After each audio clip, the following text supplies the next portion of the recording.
Hicieron una reconstrucción de ese día. Richard y David fueron vistos en la tienda de Copper comprando leche esa mañana. Después volvieron al campamento, desayunaron juntos, ya que se encontró la leche consumida a la mitad.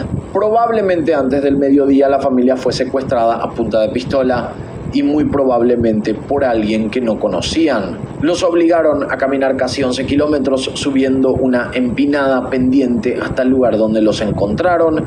Esto demostraba que la persona que los secuestró era alguien local o alguien que, como ellos, solía frecuentar la zona para acampar, alguien que conocía bien el área y sabía que esa cueva se encontraba ahí, que era un buen lugar para esconder los cuerpos.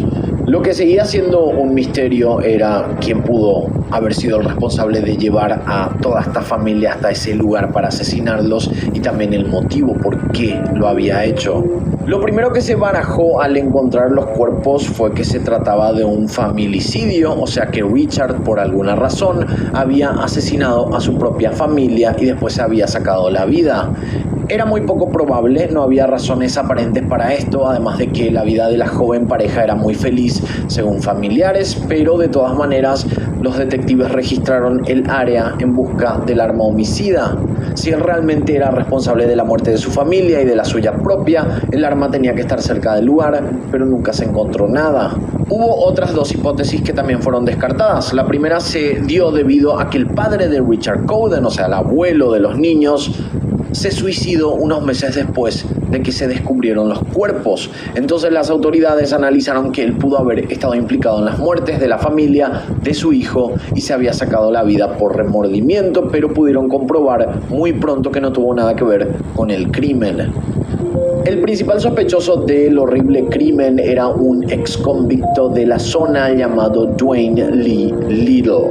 Dwayne ya había sido arrestado cuando tenía apenas 15 años de edad. El 2 de noviembre de 1964, Orla Faye Phipps, una chica rubia de 16 años, había salido a caballo a dar un paseo, pero no volvió a casa para cenar. Su familia supo inmediatamente que algo andaba mal cuando su caballo fue encontrado en un bosque cercano. A Orla le encantaba la equitación y ese animal era lo que más amaba en la vida. No había forma que lo haya dejado solo. Esa noche fue encontrada sin vida en el área de Cedar Flats en Oregon, apenas al costado de un camino, con su ropa arrancada en trizas y un corte profundo en su cuello. Los análisis forenses determinaron que, aunque la chica intentó resistir, había recibido un golpe en la cabeza con algún objeto contundente con tanta fuerza que su cráneo estaba fracturado. Además, su garganta estaba y su cuerpo había sido apuñalado.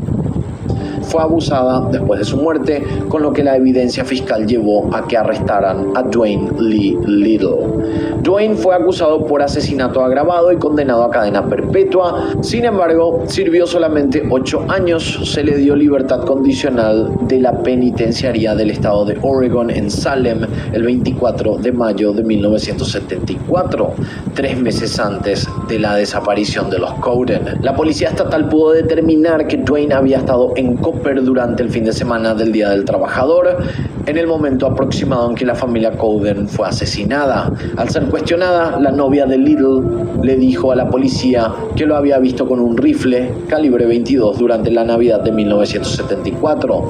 Esto les dio la causa que necesitaban para arrestarlo, ya que era un convicto en libertad condicional y no tenía permitido tener armas.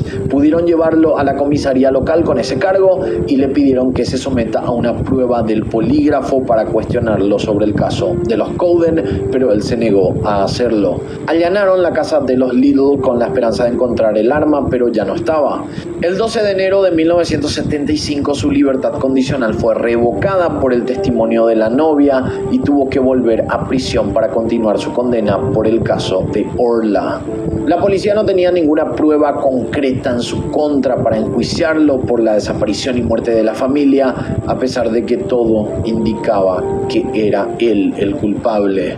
Increíblemente, Little fue puesto en libertad condicional de nuevo el 26 de abril de 1977 y esto le dio la posibilidad de volver a atacar a otra mujer. El 2 de junio de 1980, Margie Hunter tuvo que detenerse al costado de la ruta cuando su auto se descompuso cerca de Portland, Oregon. Pronto consiguió parar a un un hombre en una Honda Civic azul que se acercó al verla pidiendo ayuda y le ofreció llevarla. Para su suerte, él era un conocido del trabajo, aunque no tan cercano para aceptar que la lleve todo el camino de vuelta a la casa. Le agradeció mucho el ofrecimiento, pero le pidió que solo la dejara en la cabina telefónica más cercana. El conductor lo hizo y Margie empezó a llamar a algunos amigos a ver quién podía ir a asistirla. Después de un rato sin conseguir a nadie que pueda ir hasta ahí a ayudarla, decidió que no tenía otra opción más que volver caminando por la carretera hasta su auto. Pasaron unos 20 minutos cuando notó que el Honda azul volvió a aparecer. De nuevo el conductor le preguntó si necesitaba que la lleve, asegurándole que no le molestaba desviarse de su camino, y esa vez ella aceptó. Margie le indicó cómo llegar a su casa y fueron siguiendo sus direcciones, hasta que en una intersección el conductor no giró a la derecha cuando ella le dijo que lo hiciera. Margie comenzó a entrar en pánico y el conductor sacó un cuchillo por debajo del asiento y le advirtió que si era inteligente haría lo que él le dijera. Fue entonces cuando decidió decirle al conductor que estaba embarazada. No hay muchos detalles del ataque, pero sí que ella fue violada y golpeada hasta que el hombre la dejó abandonada en unos arbustos al costado de la ruta, asumiendo que estaba muerta, pero Margie no murió, sino que usó todas sus fuerzas para sobrevivir y también para cuidar la vida de su bebé porque ella estaba embarazada. Como no podía pararse, empezó a trepar por una ladera cubierta de hierbas mientras trataba de llamar a los conductores. Al menos 20 autos pasaron sin verla antes de que alguien finalmente la notó y se detuvo para ayudarla. Cuando estaba en el hospital descubrieron que Margie había perdido un tercio de la sangre de su cuerpo. Sus heridas incluyeron una puñalada en la parte inferior de su laceraciones en sus manos y muñecas, y su tendón de Aquiles fue. Lo más importante es que su bebé por nacer también había sobrevivido al ataque. Después de innumerables cirugías, Margie finalmente estaba lo suficientemente bien como para poder testificar sobre lo ocurrido. Ella dio una descripción perfecta del conductor y del automóvil. Con este testimonio pudieron identificar al atacante como Dwayne Lee Little. Habían pasado menos de 3 años desde que salió en libertad condicional de nuevo y ahora se enfrentaba a otro cargo más.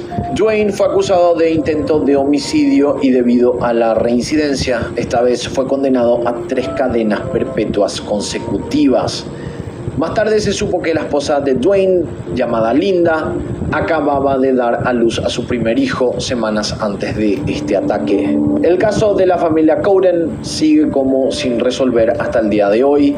A pesar de todas las sospechas que apuntaban a Dwayne Little, nunca lograron pruebas concretas, aunque hubo 2 testimonios de otros criminales que compartieron celda con él en sus años de prisión y que dijeron que él había cometido y había confesado haber cometido estos crímenes.